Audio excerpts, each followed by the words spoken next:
Bismillahirrahmanirrahim. Assalamualaikum warahmatullahi wabarakatuh dan salam sejahtera.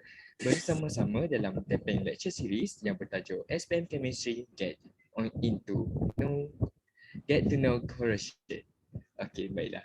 Apa khabar semua? Alhamdulillah bertemu lagi kita pada hari ini pada masa yang sama dengan pengisian menarik yang seterusnya. Terima kasih kerana masih setia bersama-sama dengan kami secara langsung di platform Zoom dan di Facebook Live ANSARA Cawangan Taipei. Kepada anda yang masih belum ikuti kami, jangan lupa untuk ikuti kami di Facebook ANSARA Cawangan Taipei ACT, Instagram dan Twitter @ANSARA Taipei serta channel YouTube ANSARA Taipei untuk info-info perkembangan terkini ANSARA Taipei. Baiklah rakan-rakan penonton, eloklah sekiranya kita bersama-sama membuka dahulu majlis kita petang ini dengan bacaan Ummul Kitab Al-Fatihah.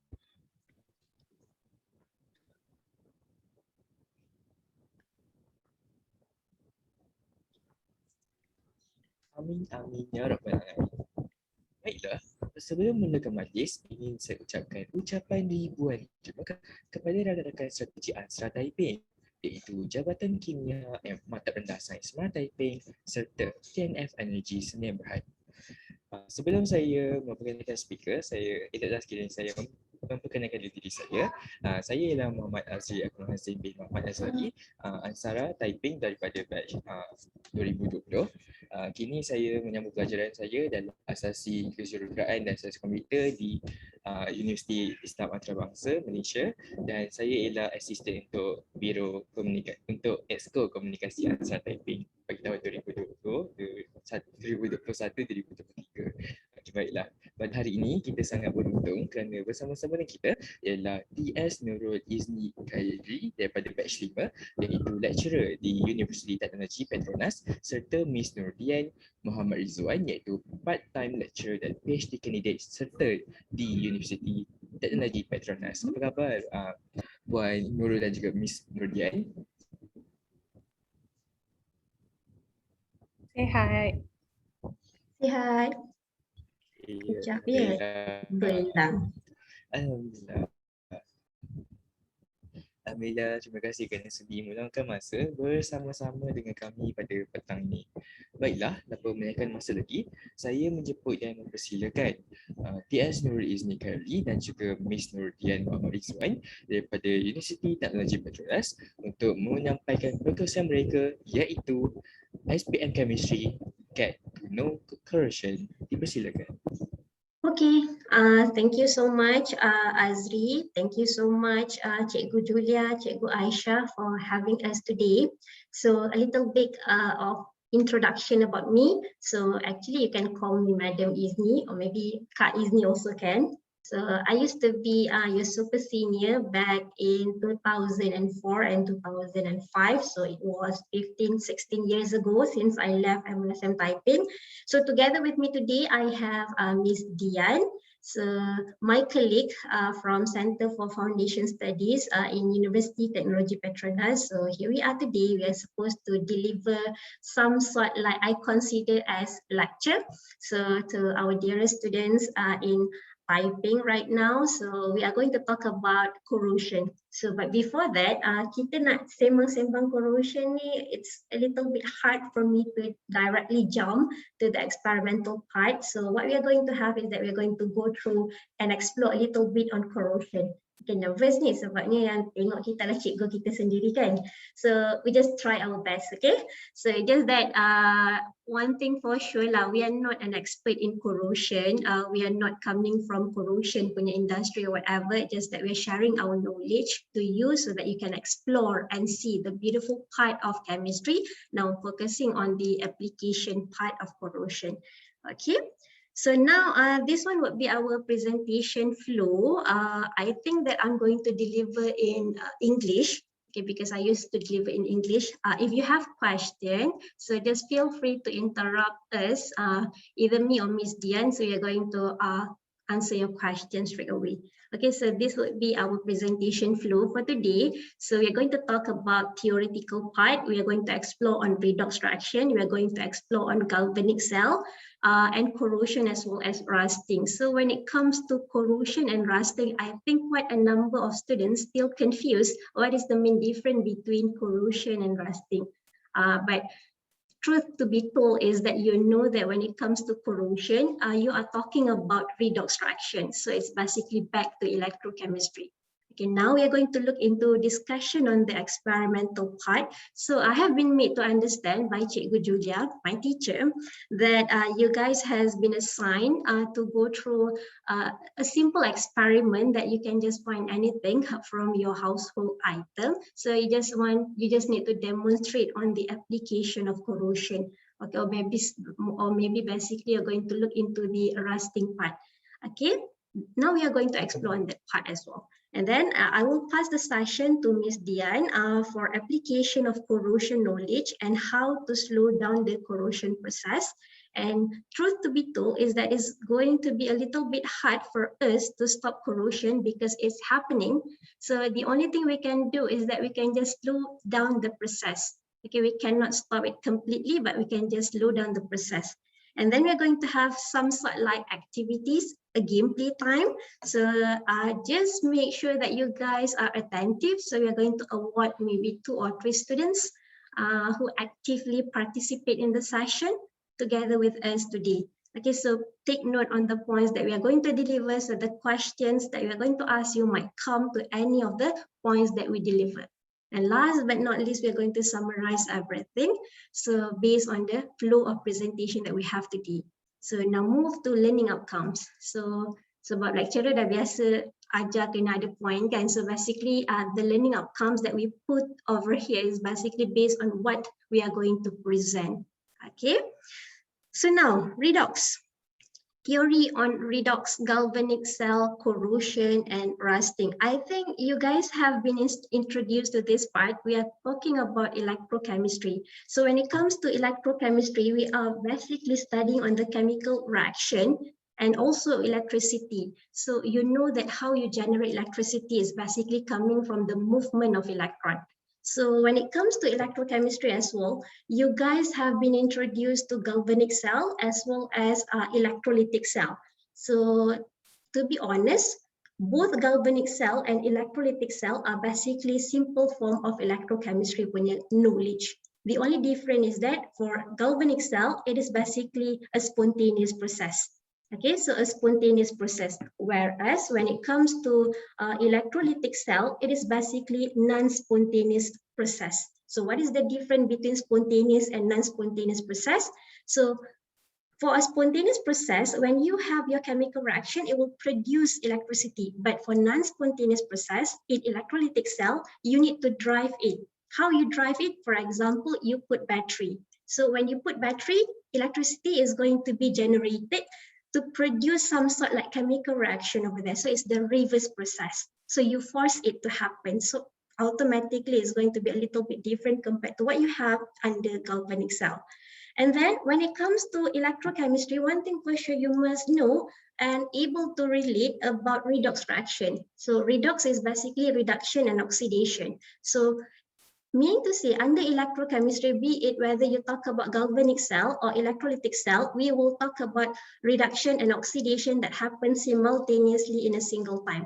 So you are talking about electron transfer. So in oxidation process, electron is going to be loose, and the electron that you lose in your oxidation half cell equation is going to be gained in your reduction half cell equation.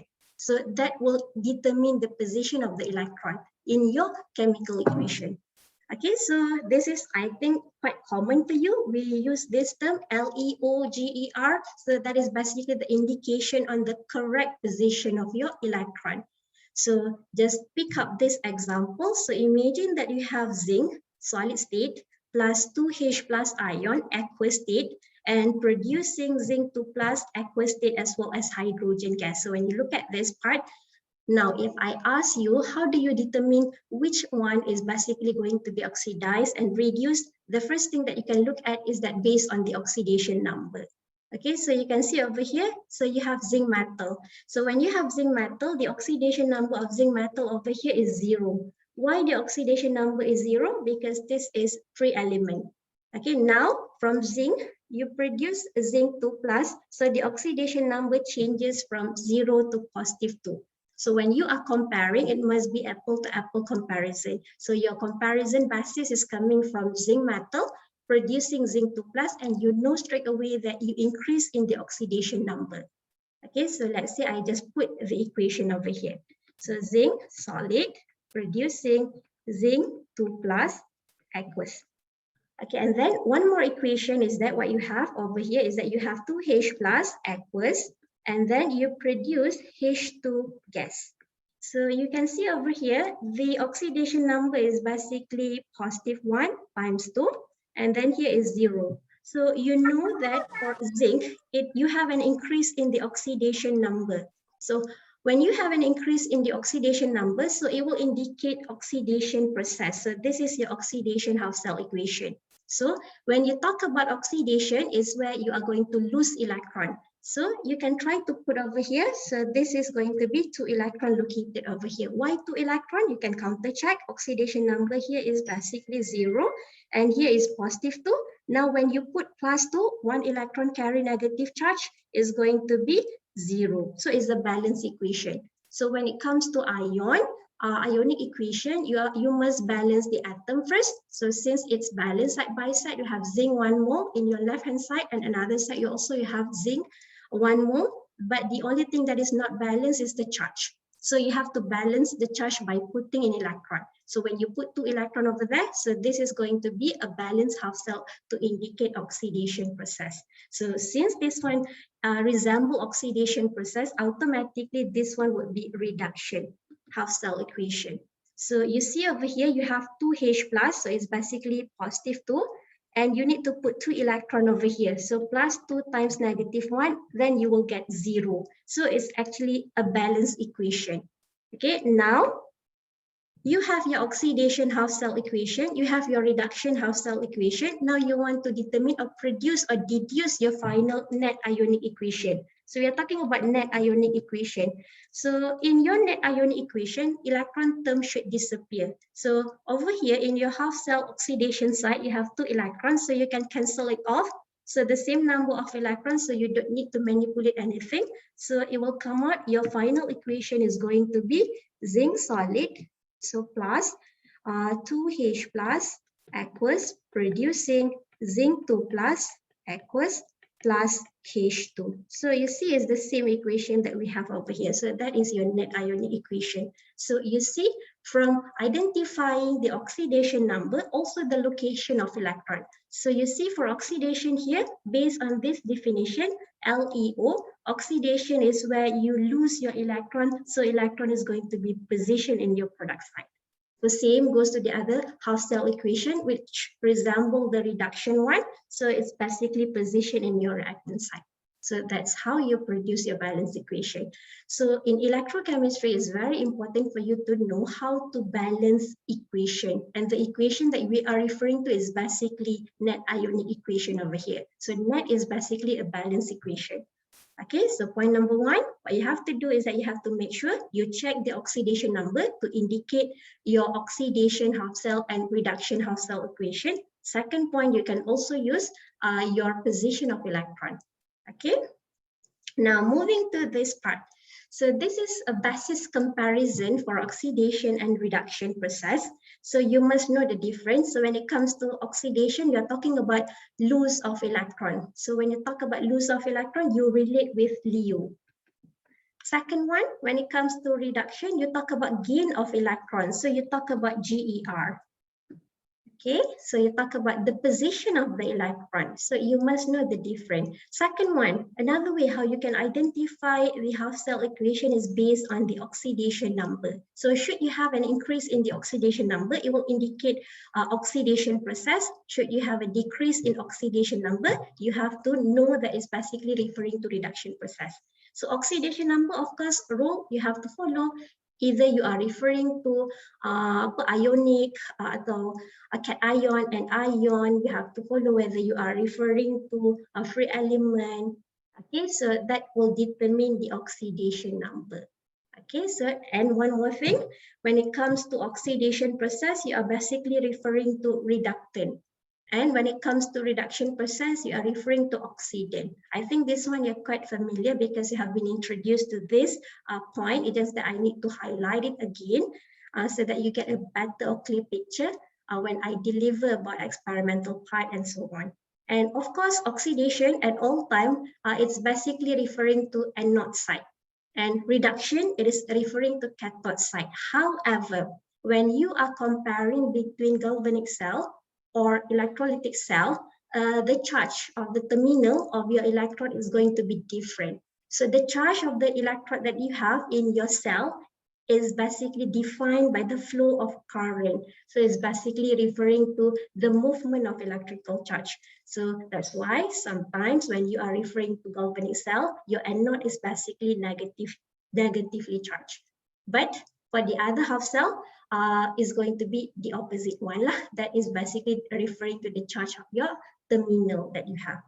Okay, now moving to this one. So this is basic setup for galvanic cell as well as electrolytic cell. So the main difference over here that you have to know is that this one. So in galvanic cell, you will have salt bridge.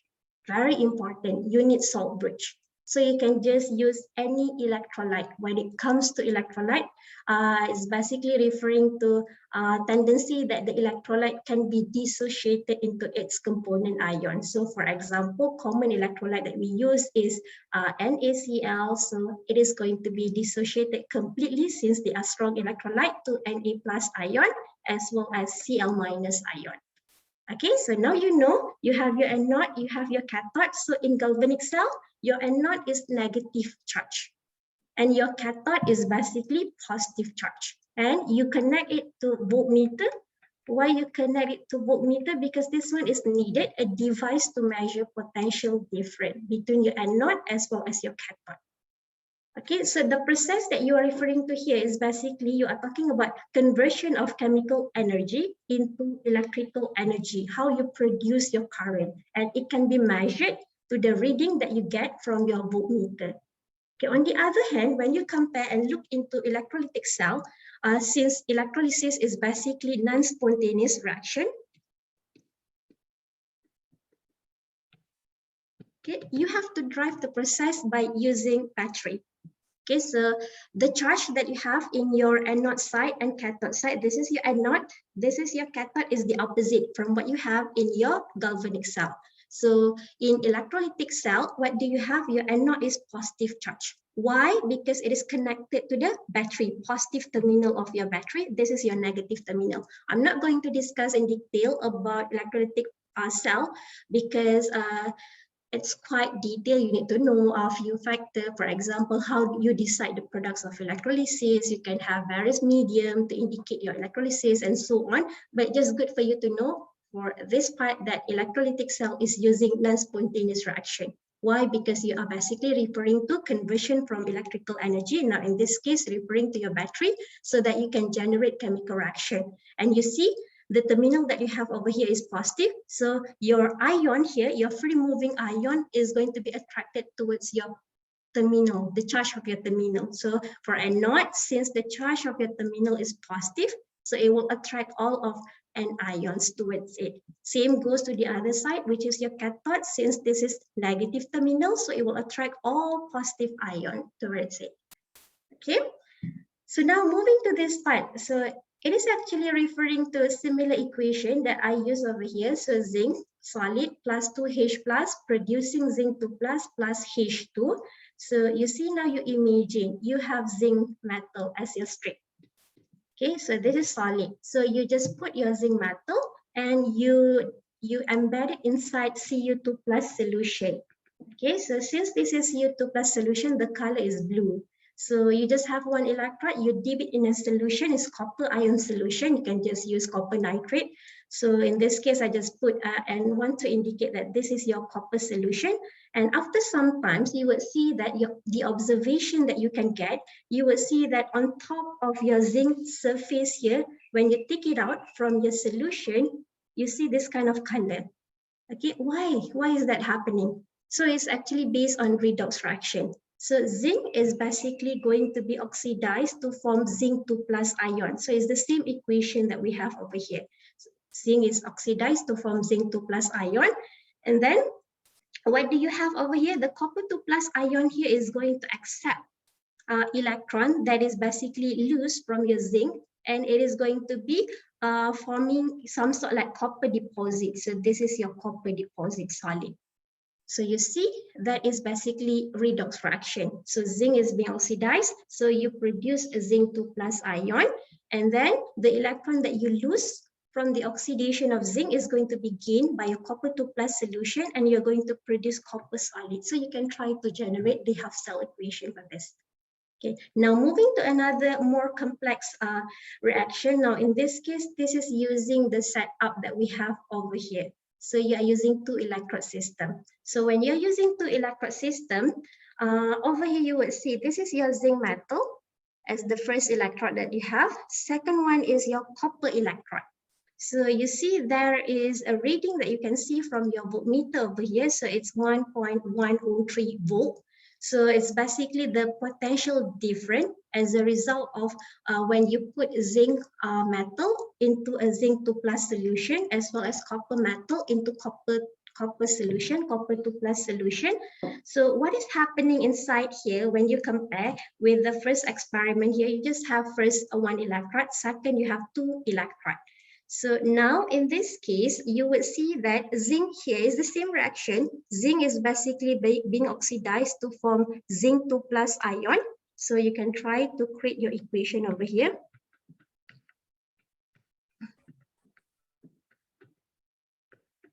Okay, so you see, you release zinc 2 plus ion, and then you are going to produce 2 electrons. That's why electron is going to be migrated from your anode towards your cathode. Now you are yet to know which one is your anode, which one is your cathode. But truth is, you know that anode is where oxidation process occurs, and cathode is where reduction process occurs. Okay, so you talk about the oxidation number. So you see in zinc here, you have an increase in the oxidation number, and electron is positioned in your product side. So that's why it resembles the oxidation half cell equation. Actually, you have basis. How you identify that the zinc is supposed to be your anode? You are referring to standard reduction potential. Okay, but then later we're going to jump into that part. So you see now you release zinc 2 plus, so the electron that you lose here is going to be migrated from anode towards cathode through external circuit. So this is the wire that you connect from your anode side towards your cathode side. And then what happened over here, you see, this is copper sulfate. So inside our solution, because this is aqueous, so it is going to be dissociated into its component ion. So you're going to have Cu2 plus as well as SO4 2 minus ion. So it's that free moving ion inside the solution. So what happened is that since you have Cu2 plus ion, so Cu2 plus ion is going to accept electron that you lose from your anode side, and you are going to produce copper solid. Okay, so it is going to be deposited on top of your copper electrode over here. So what happened over here when you try to balance the equation, you just cancel off the electron terms. So you are going to produce your net ionic equation, zinc solid plus copper 2 plus aqueous, producing zinc 2 plus ion plus Cu solid. So the observation that you can see from this experiment is basically in your anode side, you would see that since zinc is being oxidized to form zinc 2 plus ion, the concentration of your zinc 2 plus ion is going to be increased. Okay, and then at the same time, if you measure in terms of you weigh your electrode, you would see that since zinc is being oxidized to form zinc 2 plus ion, the mass of zinc is going to be decreased at the end of the experiment. So that is the observation that you can see.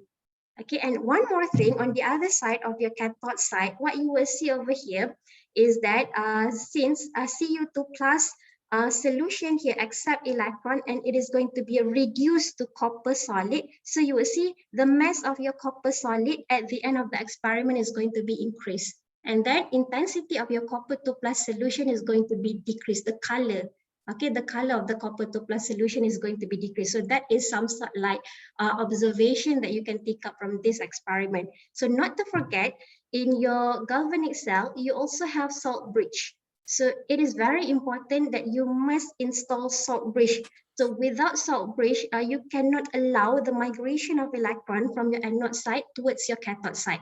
So like what I mentioned just now, you must have any types of electrolyte. So when it comes to electrolyte, you will have components ions. So over here in your salt bridge, you just have Na2SO4 in aqueous. So you will have your Na plus ion and you will have your SO4 2 minus ion. So theoretically, we have reason why anions is going to be migrated towards your anode side and cation is going to be migrated towards your cathode side. The reason being because as you can see, as the zinc is being oxidized to form zinc 2 plus ion, the concentration of zinc 2 plus ion is going to be increases.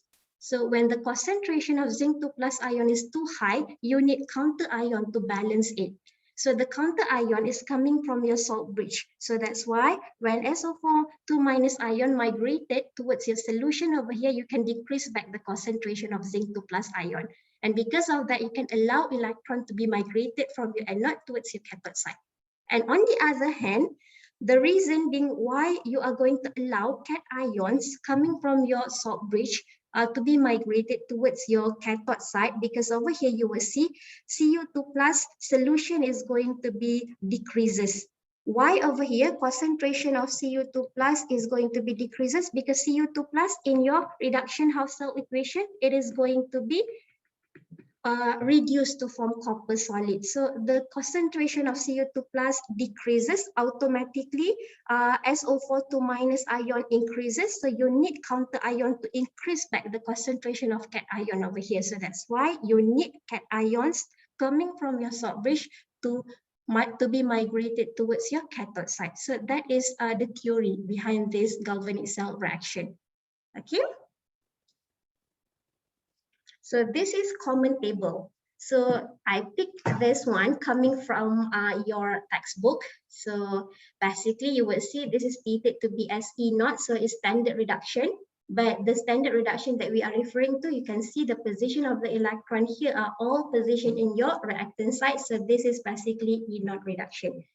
So we also have E0 oxidation, but since this table is using E0 reduction, so you will see from galvanic cell reaction, theoretically, you know that reaction is supposed to be spontaneous. So when it comes to spontaneous reaction, the formula that we are referring to is that E0 cell, which is your standard cell potential measured in your voltmeter over here, is equal to E0 reduction cathode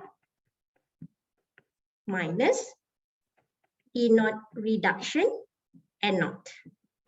So that is the formula that we are referring to. And since we are referring to galvanic cell, the E0 cell value must be positive. So meaning to say we must have a bigger value or more positive value for E0 reduction minus with less positive value for us to be able to get positive value so that we can build up our galvanic cell. So theoretically, when you look at this table, for example, when you are comparing between two reactions, for you to be able to tell out which one is supposed to be your reduction half cell and oxidation half cell equation, it's referring to E0 reduction. So in the example that we have here, you can check the standard reduction potential for zinc 2 plus ion producing zinc solid, as well as in comparison to Cu2 plus. You would see that the E0 reduction for Cu2 plus is supposed to be more positive. So I just pick up this one. So this is Cu2 plus, the E0 reduction. And then another one is basically zinc 2 plus. So you see, since this is more positive, so that's why this is going to be your reduction half cell equation. And this is going to be less positive. So this is going to be reduction.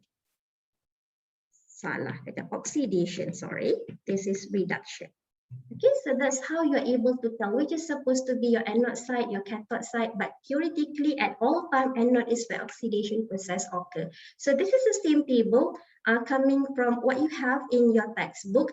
So you will see when it comes to oxidation, you need to reverse the equation. Reason being because oxidation is where you are losing electron, but all of the equations that we have here, the position of the electron is basically on your reactant side, which resemble reduction equation.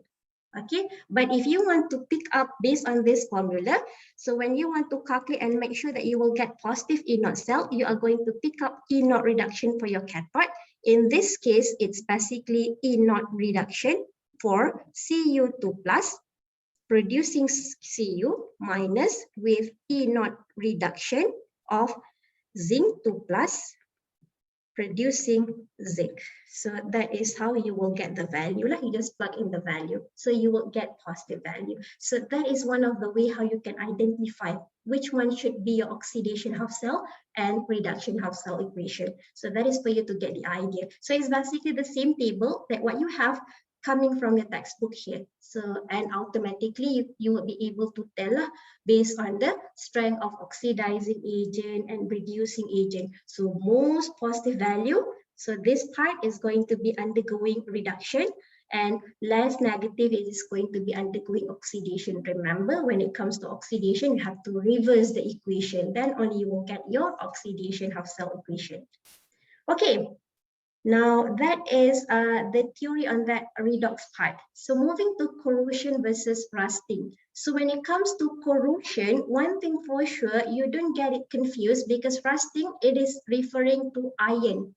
Okay, so how rusting is possible is basically oxidation of iron in the presence of moisture and air. So in the presence of moisture and air, you will cause rusting. So rusting is iron trihydroxide.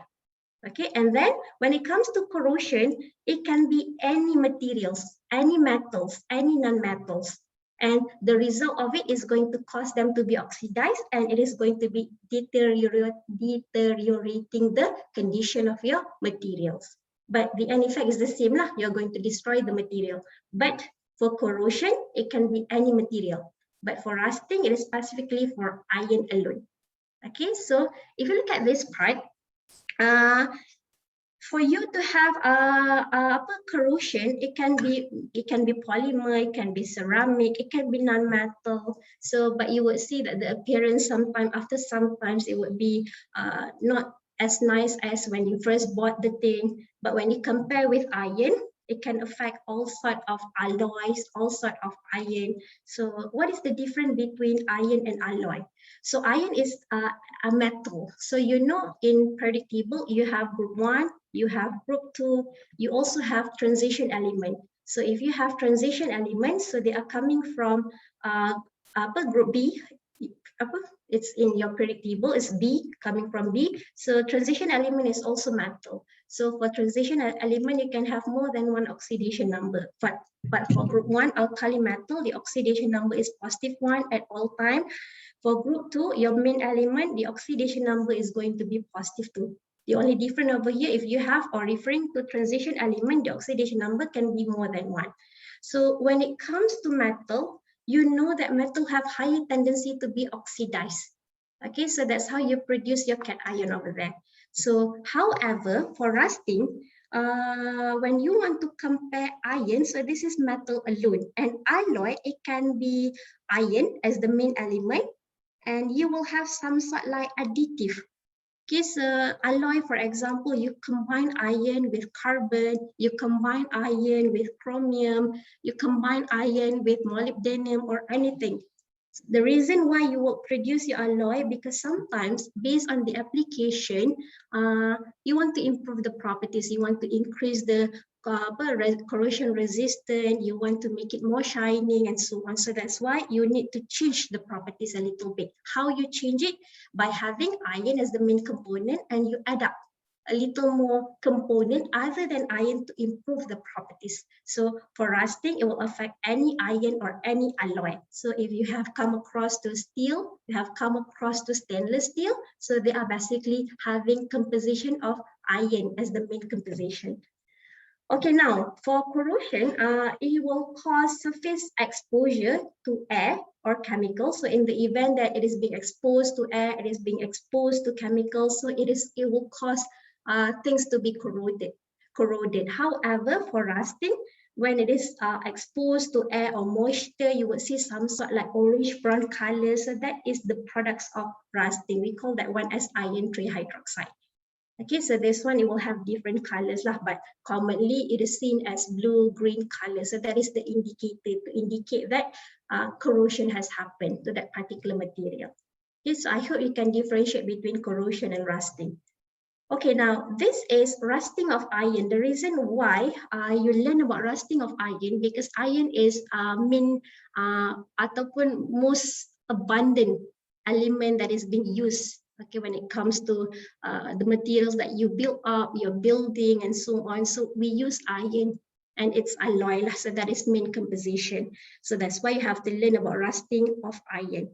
So you see, just now I mentioned, you must have oxygen, you must have iron, you must have water, and the result will be rust. We are going to form this one. So this is rust.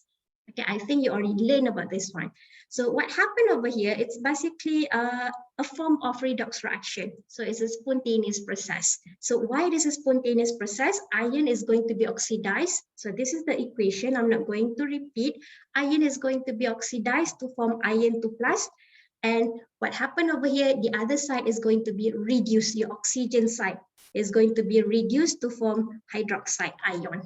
Okay, so this is, imagine you have your surface of metal. This is your anode side. Your anode is negative terminal, so it resembles your galvanic cell just now. So anode is negatively charged. So you produce electrons. So electron is negative charge. So that's why this is the anode side.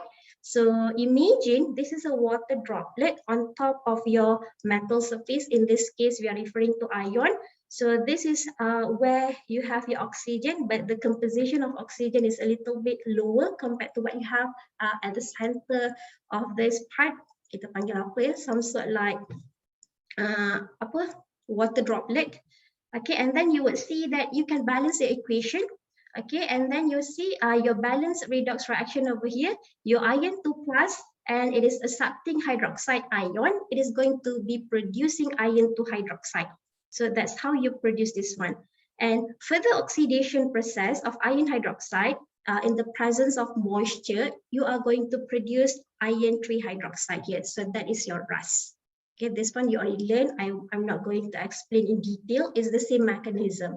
Okay, so you must know it's basically form of redox reaction. Why? Because in the presence of oxygen, in the presence of moisture, and of course you're referring to iron as the main element, what happened is that you are going to cause the rust to be formed on the surface of your iron metal. Okay, now moving to this part, discussion experiment. So I can see that quite a number of submissions received. So this is a very simple experiment to indicate the process. So you see, what do you have over here? You just put or have 3 different tubes, tube A, tube B, tube C. But for tube A, you will see over here, you have nil. Okay, and this nil is being exposed to air and water. So this one serves as a control experiment.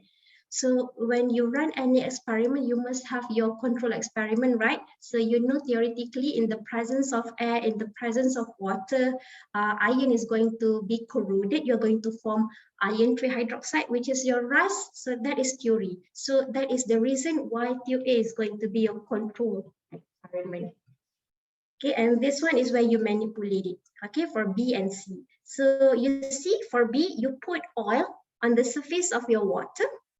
Okay, and this one, you have your boiled water. So meaning to say, when you have your boiled water, you already lose some sort like air, trapped air inside it, because it is escaped to the environment.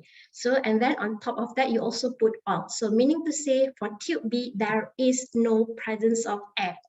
Okay, for this one. So you lose one properties that will contribute to the formation of iron trihydroxide that is needed. So there is no air over here present. Reason, because you have your boiled water. So when you boil water, so this is liquid water. So of course, when you boil it, liquid water is going to be evaporated. You are going to form gas over here.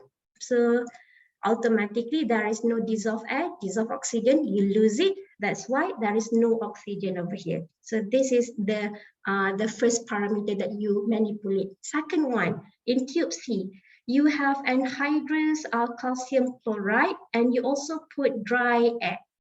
Okay, so anhydrous calcium chloride is functioned to absorb moisture. So you already absorb moisture, there is no water here. Okay, and second one, you have dry air, so automatically there is no oxygen. So then this is the experiment to prove that in order for you to produce rust, you need air and water. So that is the control environment that you have.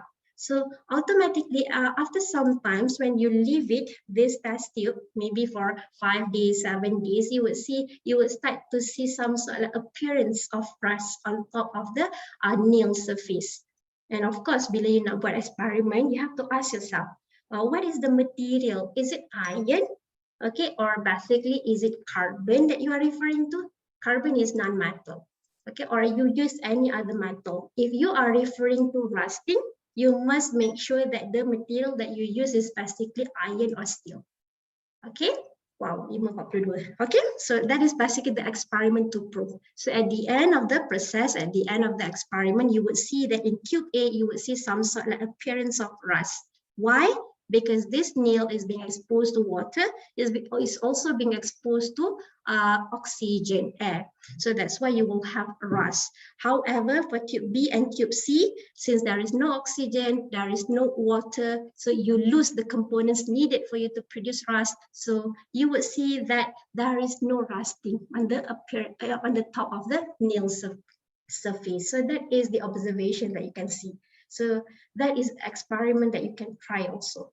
Now moving to another experiment.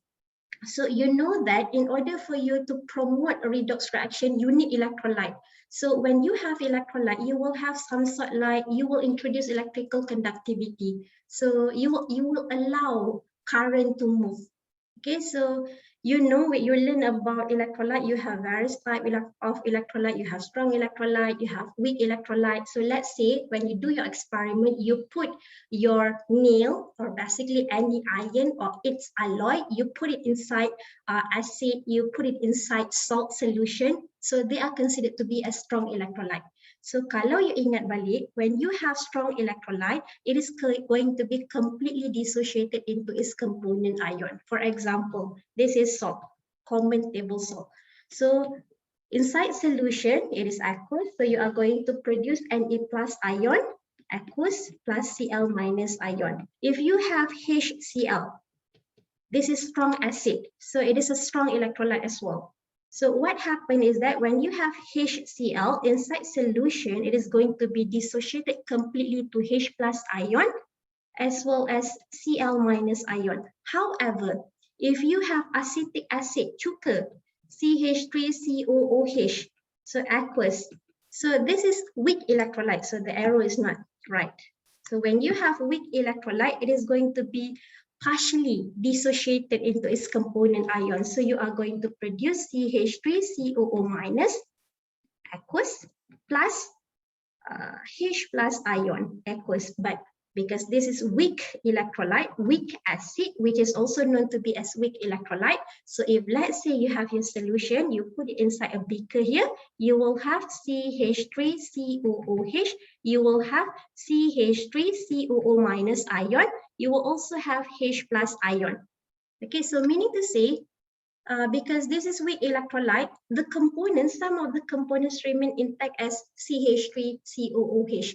Unlike if you have HCl, you put it inside a beaker, you are going to have H plus ion, you're going to have Cl minus ion, so it is completely dissociated. So when you have strong electrolyte, for example, strong acid, strong base, garam, and so on, so when you put your nail or whatever, when you put your iron material, so it will promote corrosion. Corrosion will happen more faster because this is strong electrolyte. When you have strong electrolyte, it can increase the conductivity of your solution. It will allow electron to move. So that is the reason when you put your steel material inside salt, inside acid, you can see that you enforce the formation of rust. Okay, but if you compare with this one, I just go through this part. So you see, you have dry air, you put your nail, so you put stopcock, so no moisture coming, no, because this is a closed system, no moisture coming in, as well as no water. Okay, what happened is that you will see there is no rusting at the end of the experiment. So another beaker that you have over here, you don't put any stopcock, so you just put nail and then you dip it inside boiled water and oil. So it's the same experiment that we have over here. So the first experiment is for us to prove that air and water is needed to produce or to promote corrosion. Second one is more or less same experiment. Like what you did is just that you choose different electrolyte. So in the second beaker over here, you put boiled water and air. So basically, no moisture coming in because you encap it. You put a surface that will not allow oxygen or moisture to come in. And you already lose your oxygen or dissolve oxygen inside your water because you already boiled it. Okay, so that's why in the second beaker, there is no rust can be seen on top of the nail surface. And in the third beaker over here, not beaker, apa nama ni? What do we call this one? Test tube, I think. Okay, so you have water, just a normal water. Yes, of course, you will have rust. And of course, this is not, you did not put any stopcock, so oxygen is coming in. So when oxygen is coming in, you also have water. Of course, you will cause the nail to be corroded. And last one, this is strong electrolyte, it's salty water. Okay, you increase the electrical conductivity of the solution because you're going to produce free moving ions over here. So when you have free moving ions, of course, automatically you are going to form rust on top of your nail surface. In this case, they are referring to rusting. Your nail, your material to build up your nail is basically iron. So it's similar experiment. So this is what you can think of. So when you're running an experiment, you try to think of what is the control parameter, what is the manipulated parameter, okay, how or what is needed to cause it to happen. So that is the thing that you have to ask yourself. And one thing for sure, when you did your experiment, I think ada few student yang buat experiment, they dip, I think they dip it inside soap. So of course, the mechanism is a little bit different. Okay, soap, you do not have any some sort like maybe low electrical conductivity and so on. So that is the reason why you will not see as the things will not be badly corroded as what you have when you dip it inside acidic solution, when you dip it inside salt solution. And one more thing you can think of is that kenapa bila you fikir balik, kenapa kapal-kapal dekat tepi laut ataupun in the industry, you see a large industry. If you have ever been into PETRONAS in Kertih, you will see there is a lot of materials that is being built up using stainless steel. How we protect it? Okay, why it is going to be having higher tendency to be corroded? Because you're using high temperature, you are using highly acidic solution, highly acidic environment, and so on, high pressure. So it need to be protected lah. Okay, otherwise you need to increase the cost in preventing the corrosion and so on. That's why corrosion is very beautiful subject. Okay, so I think that's all for my part. So I passed this part on application of corrosion knowledge and how to slow down the process to Miss Diyan. And I think I can see that we have your question over here. We will answer your question later. Okay, now pass to you, Diyan. Good luck. Hi, everyone. Let me just share the screen first.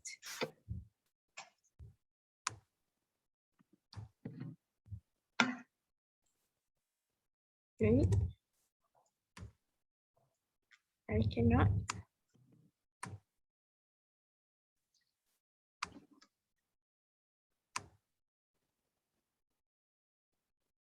All right. Okay. So for my part, there is not much. We are just going to see through on where can you find the corrosion and why do you actually learn corrosion? Because corrosion is a worldwide problem. We have it. We can see that the problem in our daily life. So we need to know, we need to understand how does corrosion happen, and so we can treat it. So this is part that I will share with you on the application of the corrosion knowledge, meaning to say that on how we can prevent the corrosion. It's not like 100% prevention, but we can slow down the process as you have learned on rate of reactions. So you can slow down any chemical reactions, including those reactions in corrosion. Okay, so let me just proceed with you. Okay, can you think of any example of corrosion process in daily life that you can encounter? Okay, that you may have encountered those things that is around your house, around your like in your maktab, if you are there. I don't think so. Okay, so all right, so the example that you can see are like, okay, for example, in old cars, okay, some cars that has already the pins that are already scratched out, okay, so it will tend to corrode, okay. And then you can also see if you live by the sea, okay, so you can see the ships are tend to highly corroded, okay. So there is a reason behind this, and this is very close to what Madam Izni has shared to you. Okay, so what Madam Izni has shared to you is that under the presence of electrolyte, the ship is going to, the metal is going to corrode faster. So basically, this is a concept in which you can see that ship will corrode faster because there is seawater that contains a salt. Okay, so it contains salt, so it will act as an electrolyte. Okay, and then next up is you can see also if the jewelry is not made up of gold. Okay, you can see that the jewelry can corrode. Okay, so it can corrode and it can rust, of course. Okay, wait. All right. Next up is you can see in your any pipeline that you may see that this is always available. I do not know what about MRSM typing, but I think MRSM typing is older, old marked up as well, right? So when I was actually an ANSARA from Kuantan, okay, I took my SPM in 2012. Okay, so these kind of pipes are very abundantly available in my MRSM back then. Okay, and then we can have any utensils. Okay, you can see that the spoon or any knife, okay, if it is being exposed to the air, okay, some of it, okay, so they will tend to become corroded or rust. Okay, so the question is, can we actually avoid this corrosion? We cannot avoid it at all, okay, but we can reduce it. Okay, we can slow down the process. Okay, I'm sure that you have learned on how, what are the methods on slowing down the process and so on. Okay, so the first one is you can slow down the process by doing the barrier coatings. Okay, mean to say that you are putting a layer that separates your like your metal, okay, from the air or from the water, okay, that can cause corrosion. Because if remember, if a corrosion need to happen, okay, you need to have the metal that is in contact with your air, okay, which contains oxygen, and also it must be in contact with any moisture that can act as the electrolyte. So if we have the barrier coatings, okay, then we can avoid the metal to be in contact, okay, with oxygen or water. Okay, and then we can have galvanization. Actually, galvanization is an example of barrier coating as well. Okay, but just the mechanism is a bit different. We will see later. Okay, and we can also do alloying. Alloying is a process that you make alloy. Okay, so this is a part of material science. Okay, so if you're interested to do a material scientist and everything, so this is one of it lah. On alloying, you should understand this. Okay. And then we can have cathodic protection, or sometimes it is called as sacrificial protection. Okay, so all of basically that I can see, these are the four means way that we can prevent the corrosion. So let us see where can we find this in your daily life. So maybe after this, when you go out, okay, and you see some of the like your car, okay, your gates, okay, at your house, okay, so you can see that, oh, there's a lot of application of this corrosion inhibition. We want to reduce the corrosion, or you want to reduce the rusting. Okay, so there are ways to do that. Okay, so let us go with this. Okay, so this is an example of okay, this is an example of barrier coatings. Okay, this is one of the method to prevent the corrosion, actually to slow down the process. Okay, so you can see why we do coating. I think I have mentioned to you just now. We want to prevent our metal, okay, from being exposed to the oxygen or the moisture or both. Okay, so what are the methods that you can use? Okay, you can use paint. Okay, you can use oil. You can use plastic like polymer. Okay, and you can have actually this is quite a method. Okay, we call as the powder coatings, and also we have electroplating. Okay, all right. So I'm sure that you have learned about the electroplating process. So I don't think that this is something very new to you. Okay, so let us see. On first, you can see this one. I am sure, like as a Malaysian, okay, kita semua dah pernah tengok this kind of pagar, okay, panggil pagar hijau. So actually, this pagar, okay, they are made up of They are made up of metal lah, okay, but the metal is actually being coated with a PVC. PVC, what is PVC? It is polyvinyl chloride. Actually, it is a type of polymer. Okay, so polymer plastic here. Okay, so you can coat it. So what happened is that when we coat it, okay, so our fans, okay, dia takkan it will not be like in touch dengan oxygen ataupun moisture sebab dia dah protected. Okay, so same goes with paint. Okay, sekarang kita dah ada paint atau cat yang very apa orang kata, it's very advanced. Okay, we have a lot of types of paint. Okay, that is very good for certain condition. Okay, if you are having a conditions that is macam kalau tempat tu if you want to use it untuk tempat yang selalu hujan, okay, you need to use this type of paint and so on. And basically, if you want to avoid corrosion, okay, avoid rusting or corrosion from happening, you can actually paint the metal. Okay, but it really depends on the applications. Like some products, it cannot be painted because of some reasons, okay, like safety reasons or so on. And then you can have this lubricant coating. Okay, actually this kind of lubricant coating, you can just go to Mr. DIY or anything. You can find something like anti-rust spray or lubricants. So these are things that commonly for lubricants or grease, you can see here. Okay, so for the lubricants or grease, actually this is more commonly used when you are using a part that is moving, macam dekat pintu, what do we call that?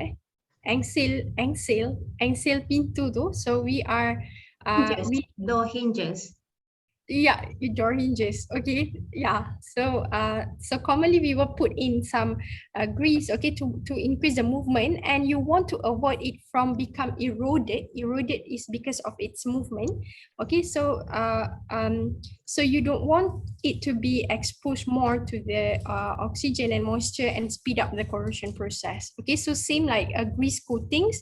Grease coating is widely used in industry. Okay, so it's widely used in industry because especially for parts that is in machines or anything, we will use this, especially for the moving parts. Okay, so and then we can have powder coatings. If you are interested, you can read through about the powder coating. This is quite a I think it's quite a new method lah. All right. Okay, so that is the keys for the barrier coatings. Okay, and then I will, before I proceed with the alloying, I want to talk about this galvanizing. Okay, so galvanizing is something that you may have encountered it, but this kind of material that undergo the process of galvanization, but you may not know it for like you do not know what actually happens. Okay, so what is a galvanization process? Sebenarnya, okay, galvanization process ni kita guna untuk stainless steel, okay, or steel. Basically steel ni kita dah alloy, kita dah apa ni, dah reduce dah dia punya process from being from being rusted or anything. Okay, tapi it's still possible for it to rust, so we want to further inhibit it. Okay, so commonly ni dalam process in industry. Okay, so we will clean up, basically this is just clean up the steel. Okay, and then we will put in the zinc bath. Okay, so this is what we call as a molten zinc bath. Okay, so molten is going to be very hot. Sometimes it is being called as a hot, what do we call it? We call it as the hot deep galvanization. Okay, so then you will produce this galvanized metal. So what is it is made up of? Actually, steel tu macam agar ke apa kan? So kita akan coat with the zinc. Okay, so zinc ni dia macam satu protective layer lah, tapi sebenarnya what happened is that why galvanizing process is a bit different is that satu, of course, it will avoid your steel from being in touch with the oxygen and water, but it is more selectively corroded. It will tend to corrode. Okay, because you see like for example steel composed of ferrum. Okay, mostly ferrum. Okay, and then there are some other metals. Okay, and if you compare with the zinc, okay, zinc is more reactive. Okay, this one is on the electrochemical series that you have learned. Okay, so zinc is more reactive. So when they are in touch, actually we need to select which one will tend to corrode. Okay, so in this case, zinc akan corrode dulu. Okay, so basically zinc will produce a white rust. Okay, and this method has been proven that it depends on how thick your zinc coating is. Okay, so it can last around 70 years at least. Okay, so that is at least. Okay, so maybe you have heard of maybe you have seen this kind of white rust or anything. Okay, so this is a kind of what do we call it as the coating that we do with the galvanization. Okay, so macam like tepi highway, something you can see this easily. Okay, so dia ada some kind of like debu yang macam warna putih. So actually that is that may be caused by the white rust, especially when the surface is a metal. Okay, so if kalau awak cuba tengok ni, so awak akan nampak that there is apa ni, white rust ni, and dekat bawah ni tapi still ada rusting. Okay, so kenapa? Sebabnya zinc ni dia akan corrode dulu. So dia akan corrode, lama-lama dia akan exposekan steel. Okay, so bila ada steel, so steel tu still exposed, dia akan lama-lama kan, sebab zinc tu dah tak ada. Okay, so dia dah corrode jadi white rust and everything. So lama-lama steel kat bawah tu akan mula react dengan oksigen, okay, dengan water. So dia akan karat juga. Tapi itu kita cakap kita nak just slow down the process. Okay, so this process may take years lah untuk jadi macam ni. Okay, so it is one of the method, okay, untuk kita slow down the process. Alright, okay, then I'll proceed with this alloying. We go back for a while.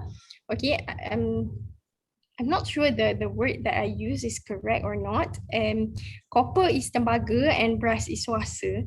Okay, so I hope that it is correct. Okay, so actually previously our ancestors may have used copper as a plate or anything, right? So tapi copper ni dia boleh, it still can undergo some corrosion, but it's not like as reactive as the iron. Okay, but actually we can make something like not a corrosion proof, like it's like a better material, a better metal by doing this alloying. So actually ada juga example lain macam iron gate. Okay, so gate ke apa kan, kalau if it is made up of iron, as time pass, okay, dia akan berkarat and it will become apa ni, dia akan reput. Okay, so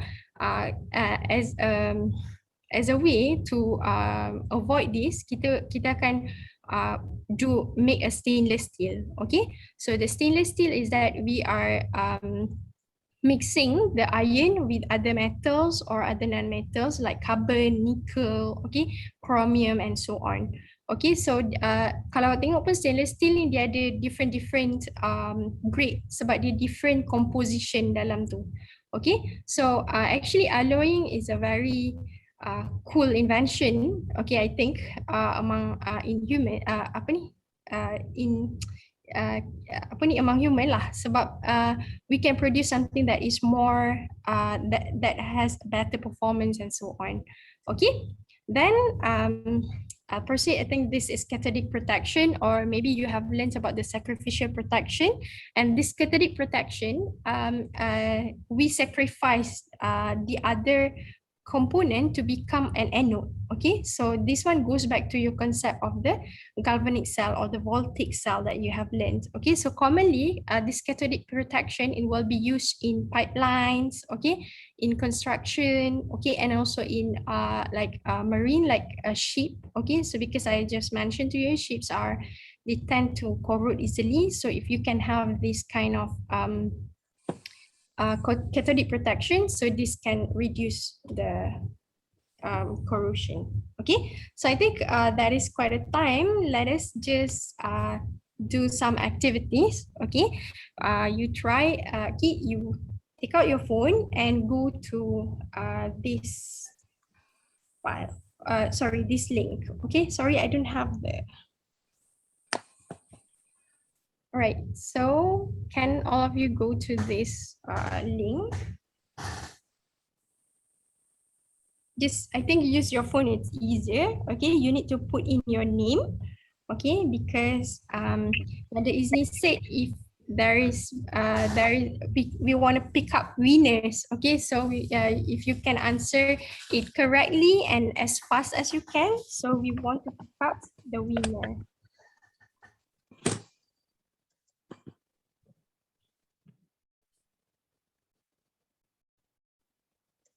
Okay, I'll give a bit more time for you to go to the link. Okay, so maybe I'll put the link here in your in the chat box. I have put it as well.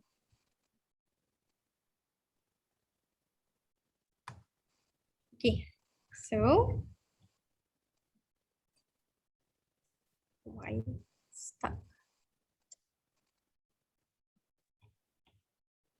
All right, okay. So, okay, the rule in answering this, I hope that all of you can access this, right?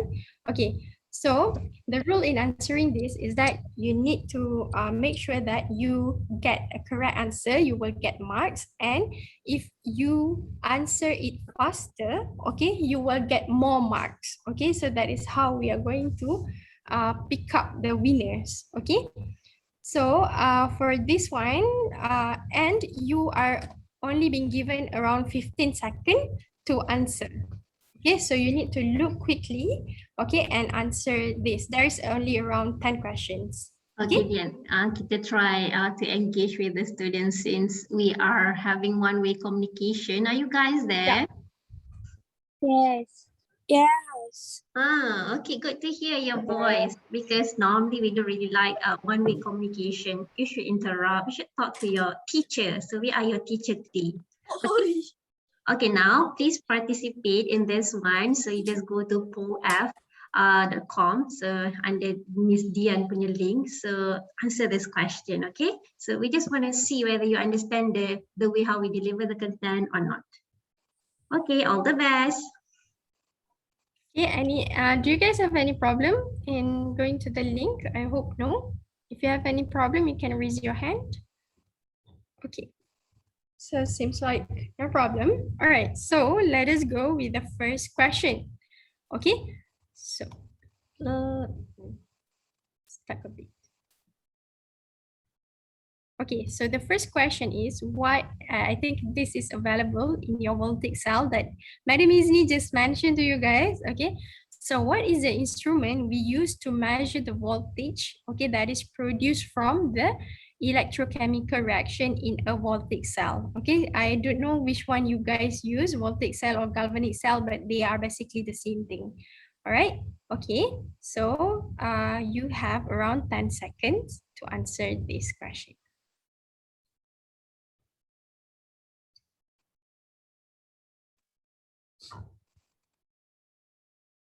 Jawab.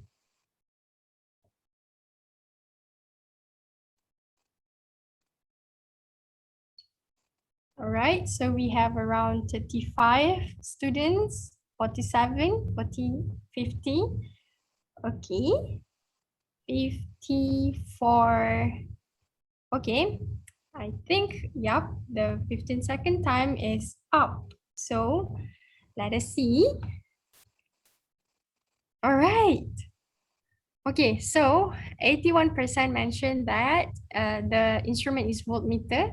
Yeah, no, galvanic cell and voltaic cell, I just mentioned, they are the same thing. Why do you want to use ruler? Okay, we did use ruler to measure the electrochemical reaction, the voltage produced. So as its name, we want to measure the voltage. So of course we use the voltmeter. Okay, so let us see the leaderboard as of now. Okay, so I think quite a lot get it correct. Okay, so we can see Ami, okay, Ami, Aina. Okay, so we have a lot more questions to do. Okay, so let us proceed with the second question. Okay, so the second question says oxidation process involve. Okay, okay, now, where is it? Kind of stuck here. Let me just go back.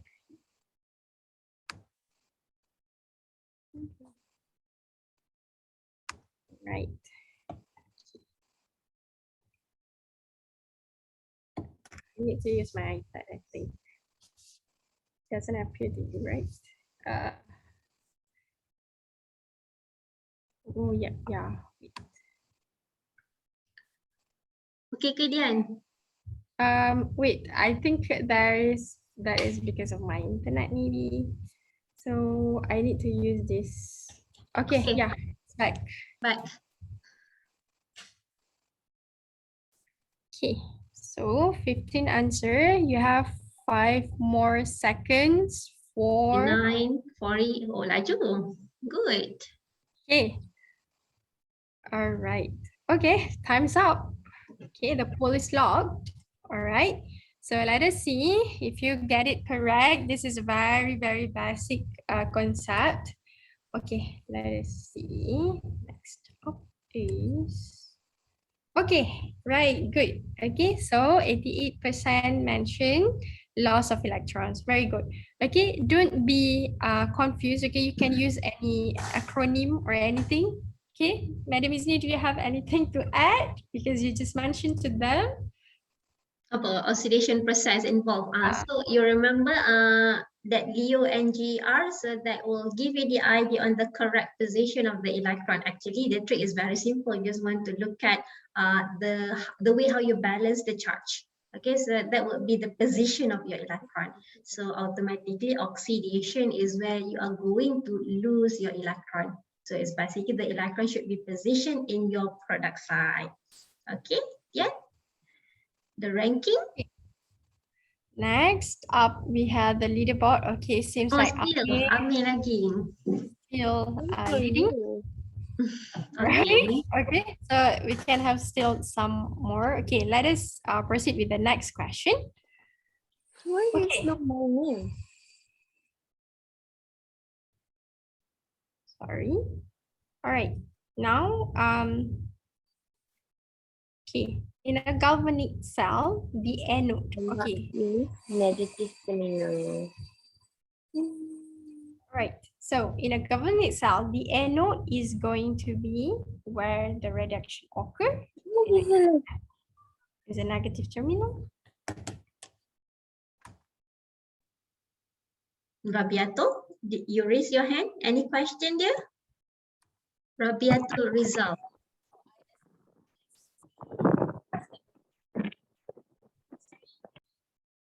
Okay, come on guys, 52 results. Okay. So let us see.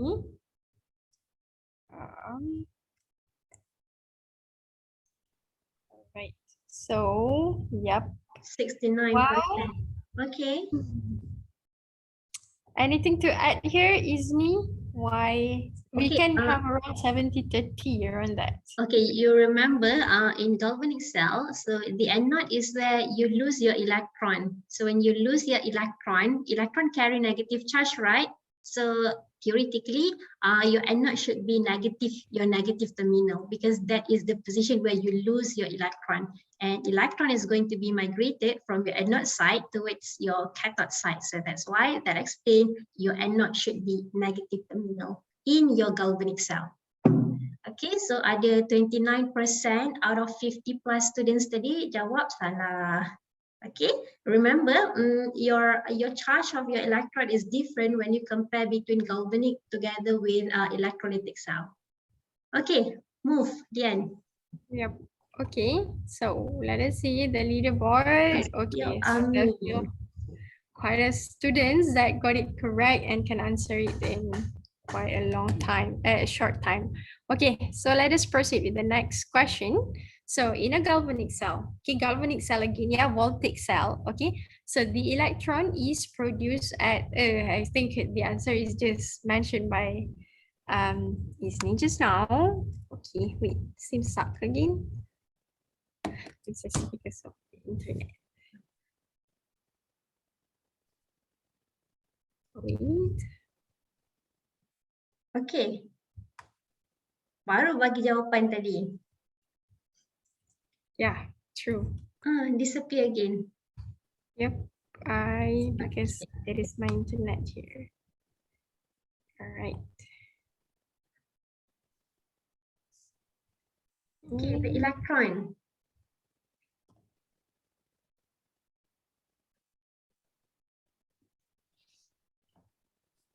All right, wait.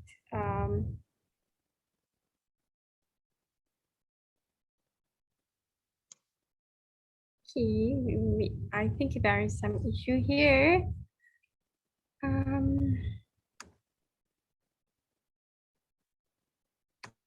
Internet connection. Okay, while waiting for Miss Diyan to troubleshoot her PC, you have question there, Rabiatul? I think this is second time you raise your hand. Any question? You can turn on your microphone. Rabiatul, are you there?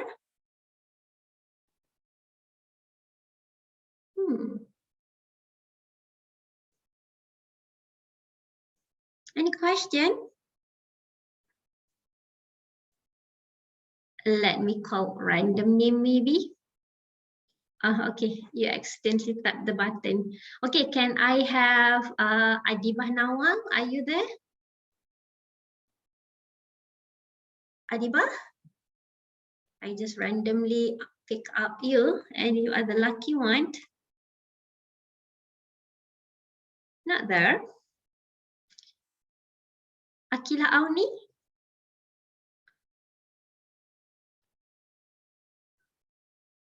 Where is one more student who raised up your hand? No, it's okay. If you have any question, you can just turn on your microphone. You can speak up. Kena berani bercakap. So you know what? Just a little bit of sharing while waiting for Miss Diyan to troubleshoot. Chemistry is a very beautiful subject. Sekarang ramai student tak suka chemistry, but truth to be told is that chemistry is very broad lah. So you are going to appreciate chemistry when you try to relate with an application. You can see you're dealing with chemistry when you eat, even in your car, when you drive, it's combustion reaction, it's chemistry. So when you cook, it's still you're using burner or whatever, so it's chemistry. How you process your food, how you can preserve the food, what else? How you take your shower, how you reduce your electricity bill and so on. Everything is chemistry. How you use your steam iron, so why you have to use filtered water instead of tap water. The underlying reason is that you can try to figure it out. So what you can do is that while learning, try to explore and look at the application part. That is one of the way how you can appreciate the knowledge even more. So sebenarnya chemistry itu is not hard. It is that it's very beautiful. You can try to put a little bit of interest, effort. Bila you study on certain topic, what you can do, you can try to Google the application. Why is that happening? Why is that so? Why we have to put paint? Okay, and so on. Okay, it's back. Okay. Yeah, I think cannot share through sharing screen. I need to share straight away from this. Okay. So Okay. it is already back. Okay. So let us proceed with this one. I think many have answers this. We actually have 53 response already.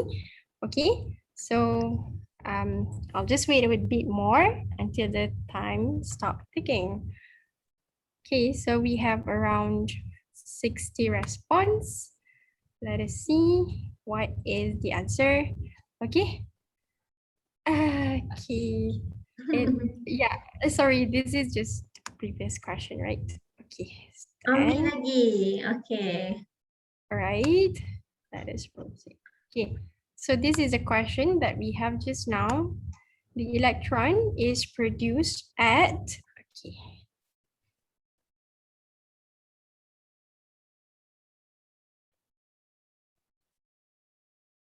Laju, 50. We have 100 plus students, tapi only half of it responded. Okay, the electron is produced at anode. Okay, good. All right, so, okay, good. So because oxidation occurs at the anode, right? So electron is produced there. So not cathode, okay, not voltmeter, obviously. Nasib baik tak ada yang jawab salt bridge, tapi ada yang jawab voltmeter. Right, okay. So let us see the leaderboard right now is still, okay, I think many still got a full mark, okay. Okay, let us proceed. Okay, here corrosion will occur under the presence, it's loss of presence of the following, okay, except, okay, except. Okay, you have 15 seconds to answer. 10 more seconds. Okay, 3, 2, 1. Okay, time's up. Okay, so we have around 50 response. Okay, so let us see if you got it correct. Okay, corrosion will occur. Of course, a corrosion need a metal because metal is the one that undergoes a corrosion. So yeah, it doesn't need the soil.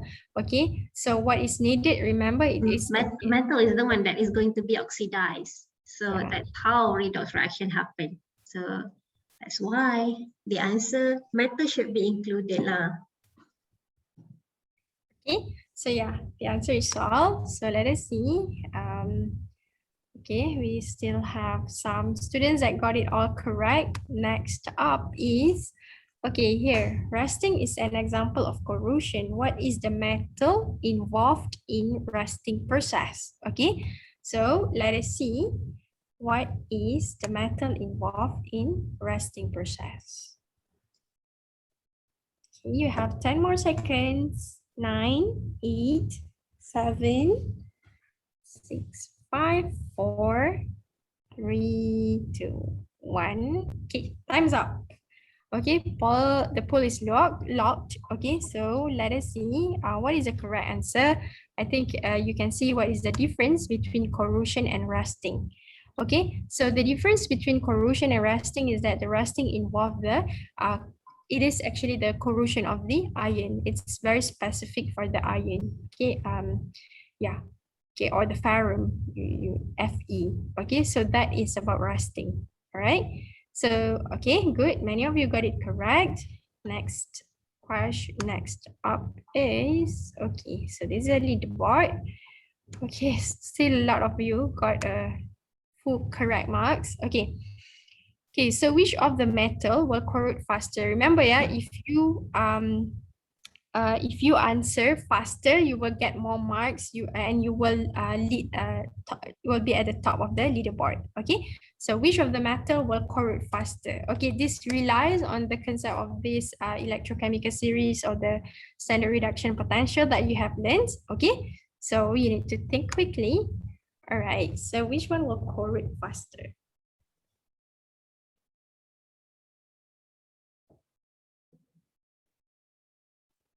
Five more seconds. 3 more, 2, 1. Okay, time's up. All right, so the metal that will corrode fastest, the one that will corrode fastest is going to be the one that is at the top in the electrochemical series. Okay, so it will tend to undergo oxidation. Okay, all right, so the faster one. Okay, so yeah, the answer should be zinc. Okay, because zinc is placed in a higher position in the electrochemical series, or it has a more positive, a more negative standard reduction potential. Okay, so this one maybe you guys need to revise again. Okay, so because only 48% got it correct. Okay, so let us see who is at the top of the leaderboard. All right, okay, so we have around 4 students here that got it all correct, with me being the one that responds the fastest. Okay, so let us proceed with the next questions. Okay, so what is actually the product of rusting? This one, actually Madam Izni have just mentioned it to you. Okay, so the question, what is a product of rusting? Ni jangan tulis salah Fe2O3 should be subscript Oxygen too. All right, okay. So we have 49 response. So the product of rusting will be, yeah, Fe2O3. Okay, oxygen is not the product. Oxygen is going to be the reactant. And electron is actually not a product. It is just about the transfer of electrons. So nothing, electron is not being produced. It is just being transferred. Okay, so good. Okay, almost 80% of you got it correct. The product of rusting is actually ferrum oxide. Okay, the iron oxide. Okay, next. See, so still these 4 students are leading the leaderboard: Amir, Aina, Azra, and Nurul. Okay, good. Now let us proceed. Next question. Okay, so this one is on corrosion protection. So which one that you think the one that make the most sense if you want to avoid the rusting of a car? Okay. Okay, 10 more seconds.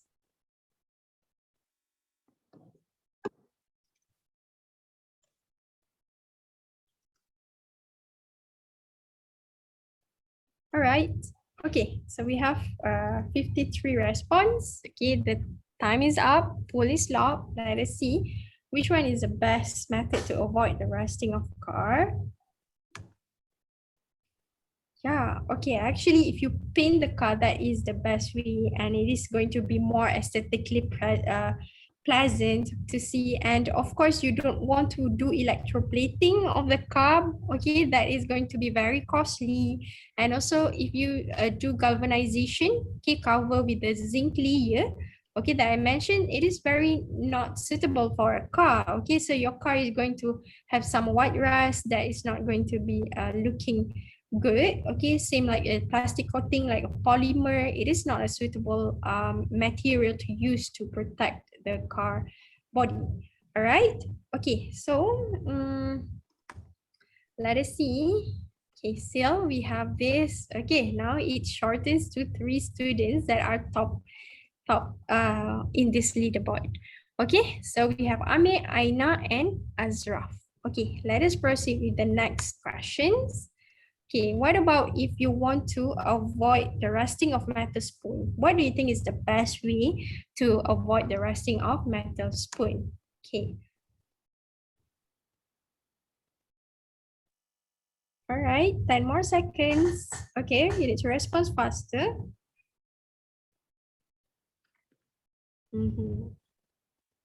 Okay, all right, time is up. Okay, so the best way to avoid rusting of a metal spoon is going to be alloying. Okay, good. Okay, of course, you don't want to carry out the sacrificial or cathodic protection. Okay. Okay, next we can see the leading board. Okay, so we have a top students there, Azraf. Okay, let us proceed with the next questions. Okay, what about ships? Why ships in the sea? Diyan, maybe this is the last question. Yeah. Okay, sure. Okay, so we can make it the last one. Okay, so why ships in the sea tends to corrode more easily than car? Okay, this thing I think I have mentioned to you. What is the reason?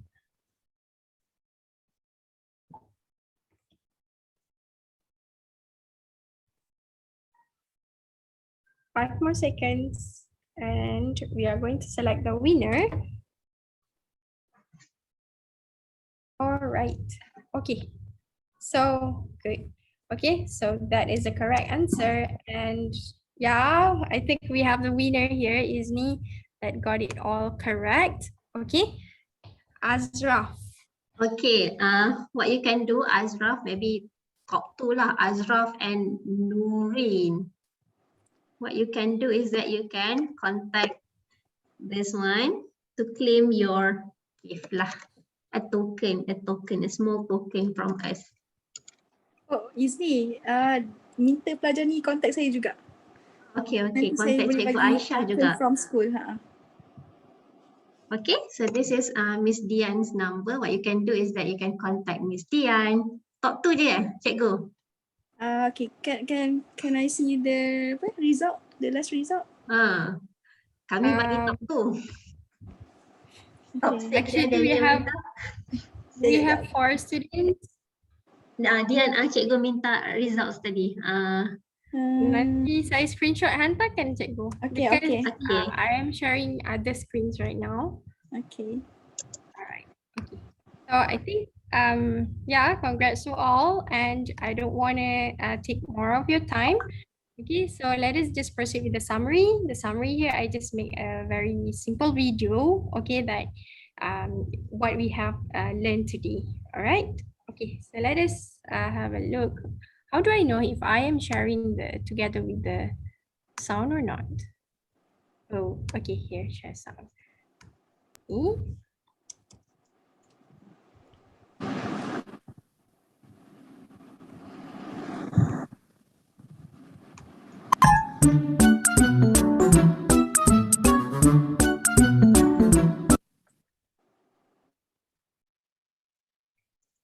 Okay.